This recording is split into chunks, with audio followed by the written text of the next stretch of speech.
नमस्कार साथियों, आप सबका स्वागत है हमारे आज के सेशन में।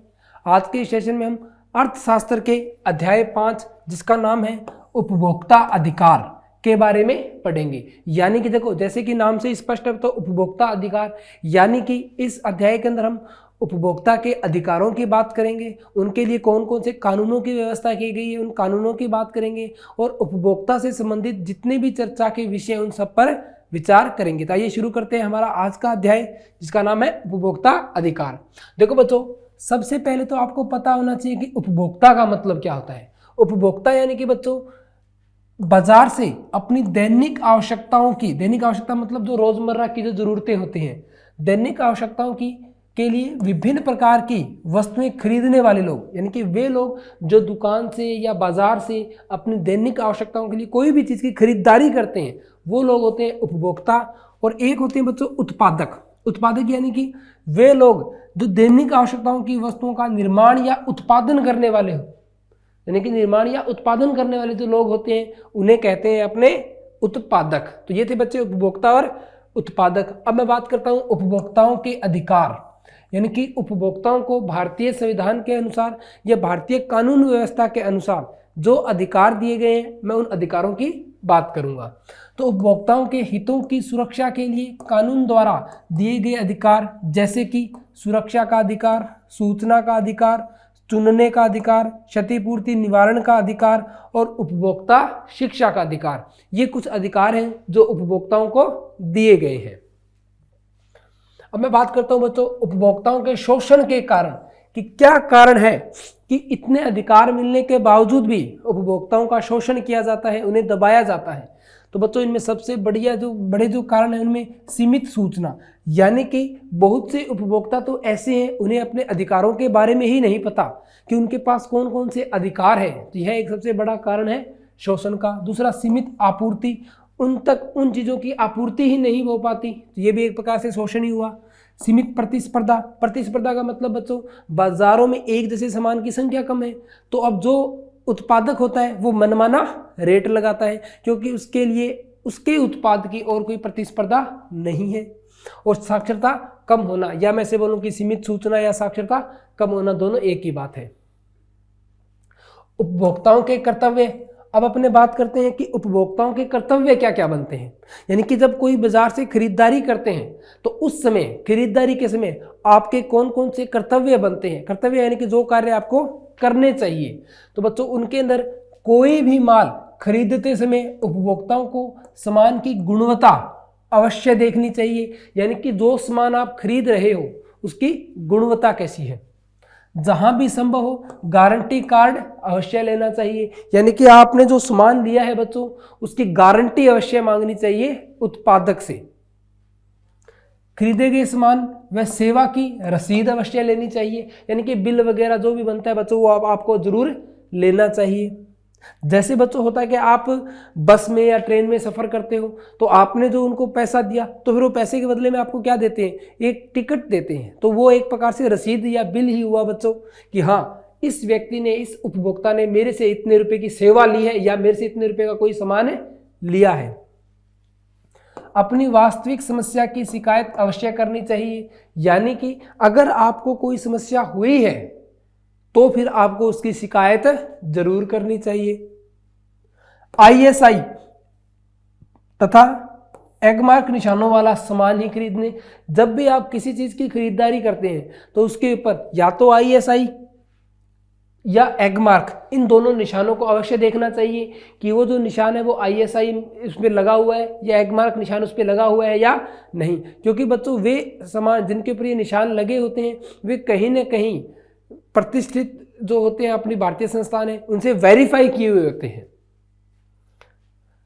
अपने अधिकारों की जानकारी अवश्य होनी चाहिए और आवश्यकता पड़ने पर उन अधिकारों का प्रयोग भी करना चाहिए। जैसे अधिकार मैंने आपको शुरू में बताए थे, तो उन सब अधिकारों की आपको जानकारी होनी चाहिए। उपभोक्ता निवारण प्रक्रिया की सीमाएं, ठीक है बच्चों, मान लिया कि उपभोक्ता ने शिकायत भी की तो शिकायत करने के बाद उसकी जो निवारण, शिकायत के निवारण की जो प्रक्रिया है, सीमाएं, यानी कि उसके अंदर कौन कौन सी कमियां हैं, मैं कमियों की बात करूंगा बच्चों। तो कमियों में उपभोक्ता निवारण प्रक्रिया जटिल है। जटिल का मतलब बच्चों, आपको पहले कंज्यूमर कोर्ट में केस करना पड़ेगा, फिर केस पे बहस होगी, यानी कि एक लंबा समय और एक खर्चीली और समय साध्य साबित हो रही है, यानी कि काफ़ी लंबी, इसमें उपभोक्ताओं के कई बार पैसे भी खर्च हो जाते हैं, क्योंकि उन्हें वकीलों से सलाह लेनी पड़ती है, वकील करने पड़ते हैं, जो कि काफ़ी एक लंबा और खर्चीला प्रोसेस बन जाता है।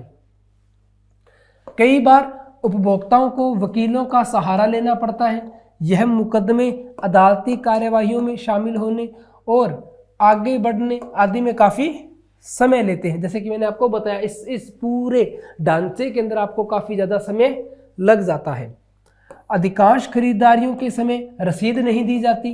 ऐसी स्थिति में प्रमाण जुटाना आसान नहीं है, यानी कि अपने जो सामान खरीद रहे हैं, जब हमारे पास उसकी रसीद नहीं होती तो हो सकता है उस कोर्ट कार्रवाई के समय जो उत्पादक था, जिससे आपने सामान लिया था, वो इस बात को माने ही ना कि ये सामान उसने ही आपको दिया है। बाजार में अधिकांश खरीदारियां छोटे दुकानों से होती है, यानी कि छोटी छोटी दुकानों से होती हैं। श्रमिकों के हितों की रक्षा के लिए कानूनों के लागू होने के बावजूद खास तौर से असंगठित क्षेत्रों में ये कमजोर है। असंगठित क्षेत्र यानी कि वे क्षेत्र या रोजगार के वे क्षेत्र जो श्रमिकों के रूप में रजिस्टर्ड नहीं है, यानी कि जिसमें आप एज ए श्रमिक, एज ए कर्मचारी अपने आप को रजिस्टर्ड नहीं कर पाते। जैसे इस असंगठित क्षेत्रों के अंदर अगर बच्चों छोटे छोटे, जैसे आप किसी घरेलू कार्य में कार्य कर रहे हैं, या आप किसी के घर में नौकरी कर रहे हैं, तो इस तरह के जो छोटे छोटे कार्य, या आप चिनाई मिस्त्री हैं, यानी कि आप दिहाड़ी मजदूरी करते हैं, ये असंगठित क्षेत्रों के अंदर काउंट होते हैं। इस प्रकार बाजारों के कार्य करने के लिए नियमों और विनियमों का प्राय पालन नहीं होता है, क्योंकि असंगठित क्षेत्र रजिस्टर्ड तो है नहीं, तो फिर आप वहां शिकायत भी नहीं कर पाते।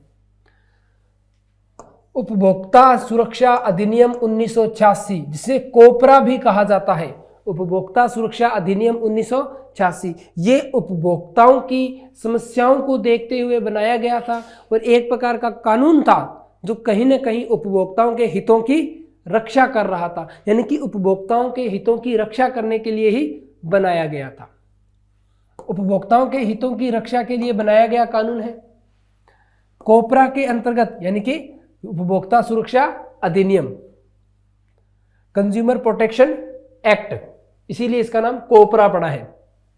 उपभोक्ता विवादों के निपटारे के लिए जिला, राज्य और राष्ट्रीय स्तरों पर, यानी कि जिला स्तर पर, राज्य स्तर पर और राष्ट्रीय स्तर पर एक त्रिस्तरीय न्यायिक तंत्र स्थापित किया गया है। यानी कि कुछ तो मामले ऐसे होते हैं जो जिला स्तर पर देखे जाते हैं, कुछ मामले ऐसे हैं जो राज्य स्तर पर देखे जाते हैं, और कुछ ऐसे मामले हैं जो राष्ट्रीय स्तर पर देखे जाते हैं। ये बच्चों एक फिक्स किया गया है कि इतने तक के मामले जिला जो परिषद होता है या जिला न्यायालय जो है उसमें देखे जाएंगे, इससे आगे राज्य के अंतर्गत आते हैं और इससे आगे राष्ट्रीय के अंतर्गत आते हैं। जैसे कि जिला स्तर पर 20 लाख, यानी कि 20 लाख रुपए तक का कोई मामला है तो जिला स्तर पर देखा जाएगा, और 20 लाख से 1 करोड़ तक का अगर कोई मामला है तो राज्य स्तर पर देखा जाएगा, और राष्ट्रीय स्तर की अदालतों में 1 करोड़ से ऊपर की दावेदारी से संबंधित मुकदमों को देखती है।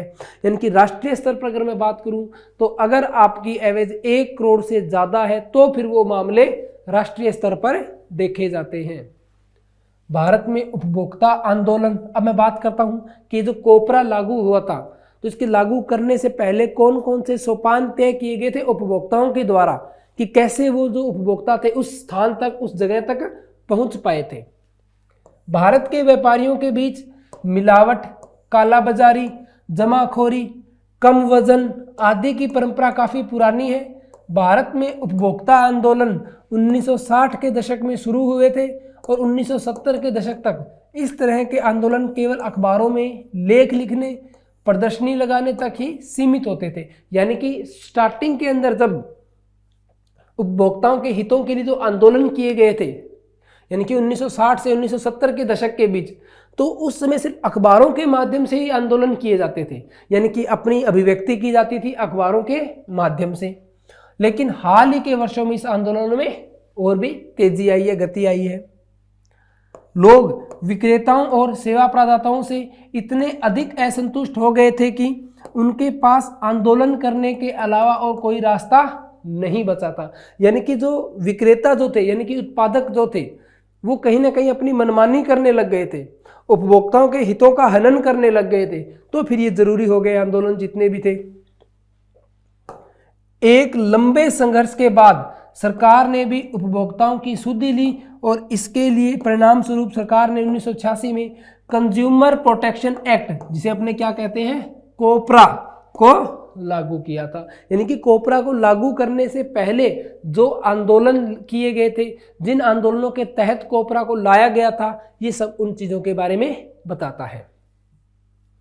कंज्यूमर फॉर्म, मतलब जैसे कंज्यूमर प्रोटेक्शन एक्ट है, ऐसे ही एक होता है कंज्यूमर फॉर्म। भारत में उपभोक्ताओं के हितों की रक्षा के लिए स्थानीय स्तर पर कई संस्थाओं का गठन हुआ।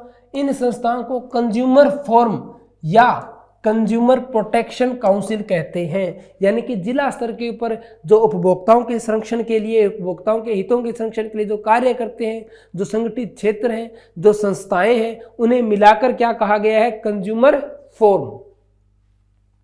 इन संस्थाओं का काम है किसी भी उपभोक्ता को कंज्यूमर कोर्ट में मुकदमा दायर करने में मार्गदर्शन करना कि आप कैसे कंज्यूमर कोर्ट में अपना केस कर सकते हो, कि आप क्या कंज्यूमर कोर्ट में बता सकते हो, या उसके लिए कौन सी कार्य विधि अपनाई जाएगी, उन सब के बारे में जानकारी देना किसका काम था, कंज्यूमर फोरम का।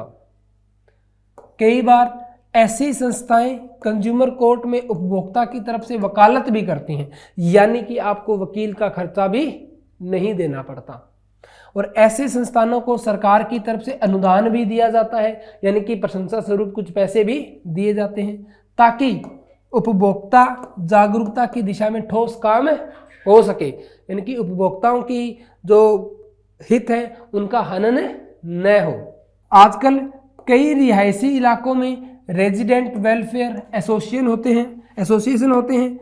यदि ऐसे किसी एसोसिएशन के किसी भी सदस्य को किसी विक्रेता या सर्विस प्रोवाइडर द्वारा ठगा गया हो तो ये सदस्य के लिए मुकदमा भी लड़ते हैं। यानी कि इनके जो सदस्य होते हैं, जो इस संस्था के सदस्य बन जाते हैं, तो संस्था के सदस्य बनने के बाद अगर किसी व्यक्ति के खिलाफ कोई धोखाधड़ी होती है विक्रेताओं के द्वारा, तो फिर ये सभी मिलकर उस सदस्य के लिए अपने सदस्य के लिए वकालत भी करते हैं और केस भी लड़ते हैं।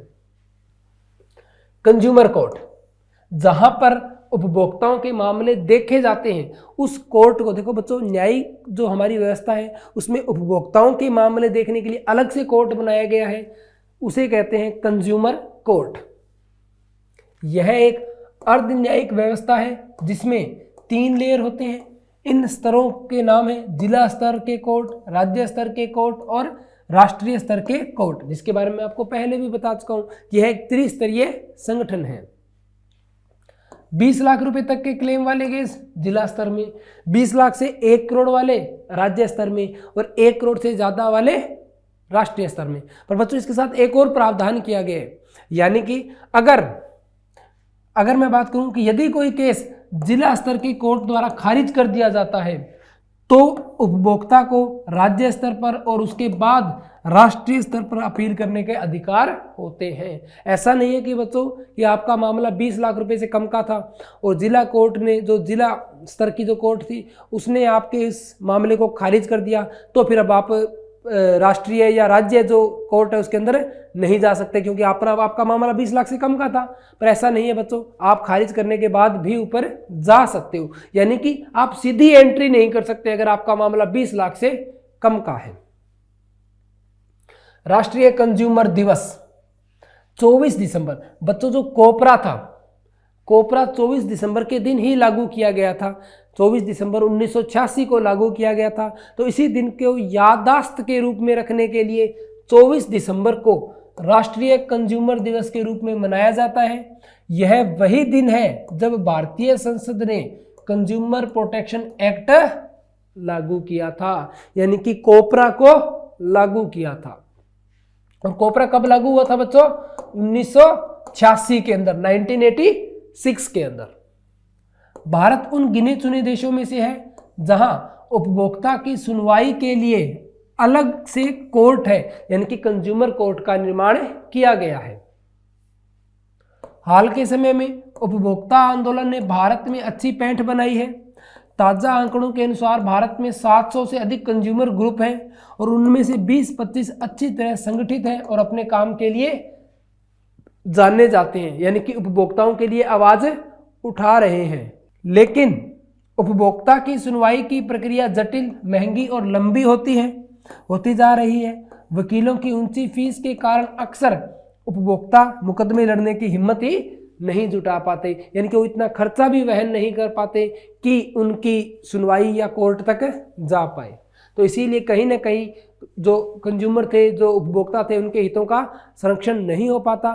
तो बच्चों, इसी के साथ हमारा ये अध्याय यहीं समाप्त होता है। इस अध्याय के अंदर हमने तो हमारे जो उपभोक्ता थे उनके अधिकारों के बारे में जाना। तो बच्चों, इसी के साथ हमारा अर्थशास्त्र का सिलेबस भी यहीं खत्म होता है। धन्यवाद।